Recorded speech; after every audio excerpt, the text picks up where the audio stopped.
¿Cómo están a todos? Bienvenidos a un nuevo video. Mi nombre es Sergio Díaz, así que ponte cómodo, relaja tu espalda, que esta historia está por comenzar.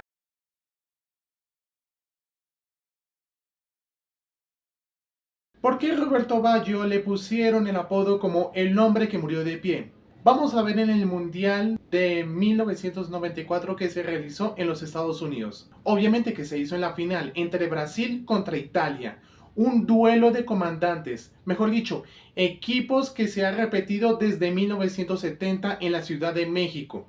En el primer y segundo tiempo, Brasil e Italia se están aguerriendo como una batalla de gigantes, un duelo de titanes. Mejor dicho, que Italia no se quiere volver a repetir como lo que pasó en 1970, 4-0. En la selección de Italia se encuentra Roberto Baggio y Paolo Maldini, y en la selección de Brasil se encuentra Romario y Dunga. Hasta el pequeño Ronaldo Nazario, que conoció la copa por primera vez.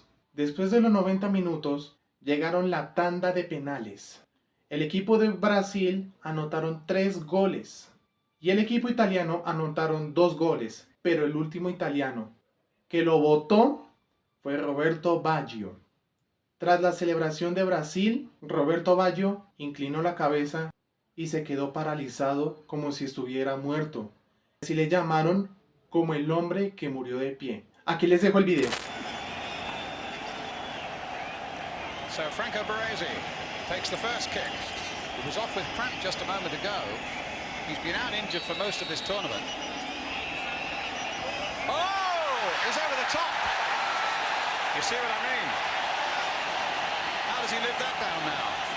If it turns to be a man who's had an absolutely illustrious career in the game. That might be the worst penalty I've ever seen in my life. Leading from the front, but not leading successfully. No more experienced player in world football than Franco Baresi. And you just look at that, and the nerves have got through to him then. You name it, and he's won it, except the World Cup. And now maybe, at the end of that illustrious career, Franco Baresi has cost Italy that prize. We'll see. Number 15, Marcio Santos.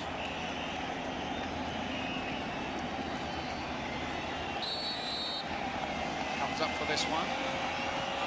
And it's saved by Pagliuca. Well, there might be a relief.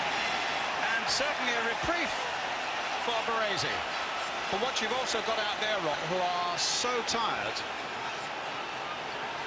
That's a good save, but he's hit it close. Keeper stood his ground. He hasn't committed early. Albertini's gone over to collect the ball over by the far touchline. And as their limbs are exhausted, so is their mind. So it stands at 0-0 after one penalty.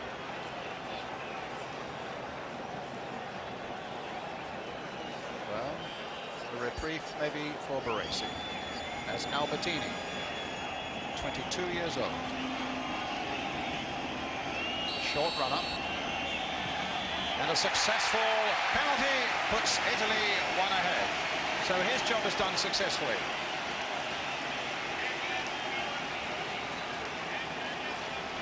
I think it's Romario next. Nice call. And That was a good one. short run. He even allows himself to see the keeper give himself up on it.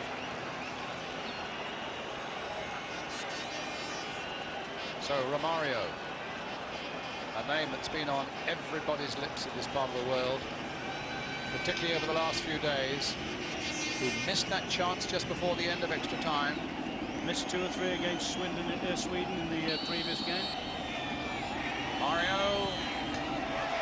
Whoa, what a cheeky one. He did a little shuffle coming up,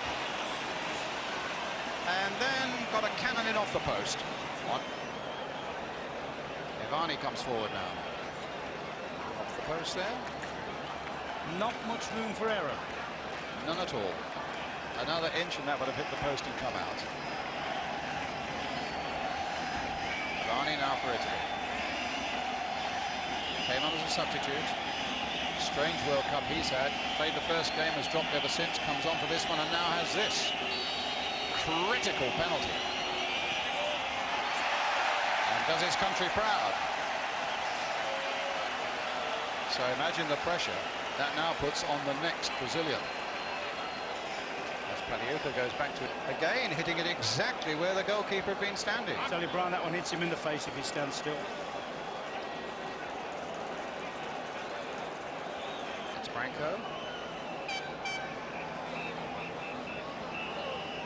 The only thing we'll know about him is he'll certainly take it with his left foot. Might be too close in for him, actually. Scored 2-1 for Italy. With the third penalty coming in. The Brazilians watching, all linking arms. Solidarity, that's there, the lads on the bench. Wishing Branco well, I'm sure.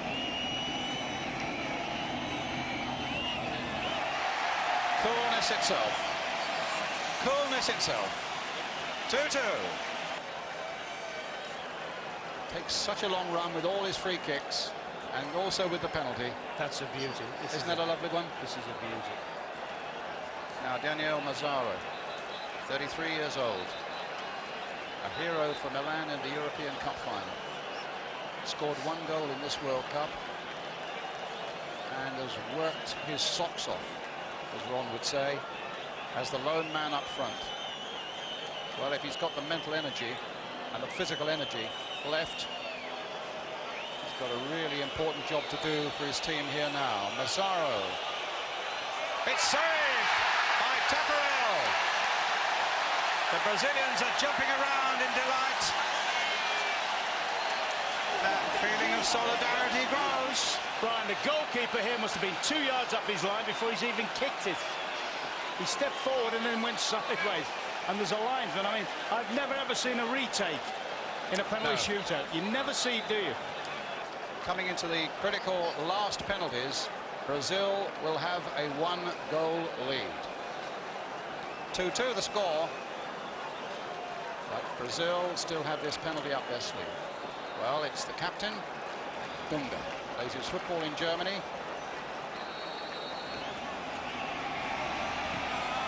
He's done it. It's a goal. And Roberto Baggio will be the last one. There's delight amongst the Brazilians, as you would expect, and dejection amongst the Italians.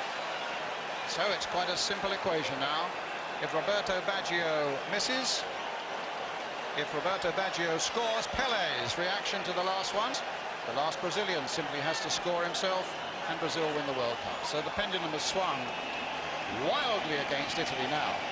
Roberto Baggio, the saviour of Italy throughout this tournament.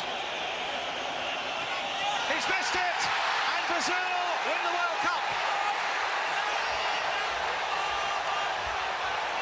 Baggio stays rooted to the spot, has hardly moved. Italy are dejected. The delight from the Brazilians. It all started with Barese's missed penalty right at the start, and ended with Baggio's missed penalty at the finish. Brazil win the World Cup for an unprecedented 4th time on a penalty shootout for the first time. Como pueden ver, Roberto Baggio le prometió a su propio padre que después del mundial de 1970 le dijo: papá, cuando sea grande voy a ganar el mundial. Y así como en el mundial de los Estados Unidos en el 1994, no logró cumplir el sueño de su propio padre. Si te gustó este video, no se te olvide darle like y suscribirte para más videos. Dios los bendiga.